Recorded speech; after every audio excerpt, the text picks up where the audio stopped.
What's up, guys? I'm going to do a quick project on the lathe. Feel like turning. Be fun. The only thing that's bothering me is that sound. So an ideal metal-to-metal lubricant would be using lithium grease, but since I don't have that, I'm using silicone. The lathe is a great tool for turning. Remember, the chisels do the carving, but you can make things like table legs, candlestick holders, and even turning beautiful bowls. So this guy's my hero, the Moroccan bowl lathe. I suggest you look up the YouTube video. I'll put out a link. This wood turner is turning with a bow with one hand and carving out these pieces with his foot. Well, we're going to do this. Definitely don't do any techniques with any appendages other than your hands. So first we're going to cut our stock with the table saw. So I have a cheat. I take the thickness of the board and the distance between the blade and the fence should be the same for my rip cut as the thickness. So I want a 1.5 by 1.5. See the grain? We're going to cut along the ripple, right? As mentioned in another video. So here I want you to make sure that you guys have the stock tight to the fence and tight to the table, and watch for splinters, but I'm using my left hand as a guide to feed this into the blade. I'm taking a very slow feed rate, but I'm going to show you guys in slow-mo what it looks like close up. All right, notice the material doesn't lift off the table, and there's no gaps from the stock to the fence.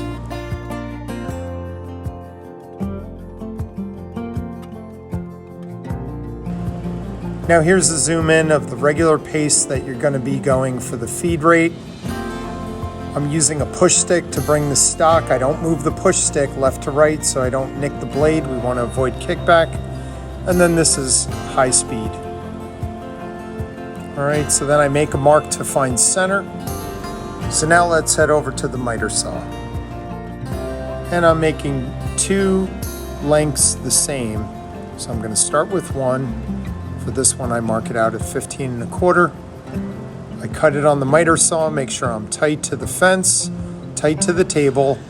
I use the laser light with the shadow of the blade to help line up the mark. I let the blade stop, pull the stock away. And now I find center on the other end of my piece. And these marks for center are to help me line up the tail and pin for the lathe. So here I go setting that up. So set the base first. So do a test spin, make sure it's not warbly. Then you're gonna tighten it and clamp it. So now I'm gonna start out at a slow pace. And then once I get my rough a little more cylinder shape, then I could go faster and faster. So I'm starting out at 400 RPM and working my way up. So that's low to get the rough cylinder shape. And then I'm starting to go a little faster, working my way up to 600. And then eventually I can work my way up to 600 and 900. So what I'm doing here is making marks with a pencil, and I'm taking a parting tool so I could carve these grooves. All right, so you'll notice if you replay that the pencil mark, once you make a little mark and then start spinning, you actually have a guide going all the way around. The RPMs showcase that. So now that I've gotten my shape, I'm now sanding it with 100 grit paper. And now that I'm done turning, it's time to clean up my workstation. This is the part that most students forget to do. So you put your chisels away.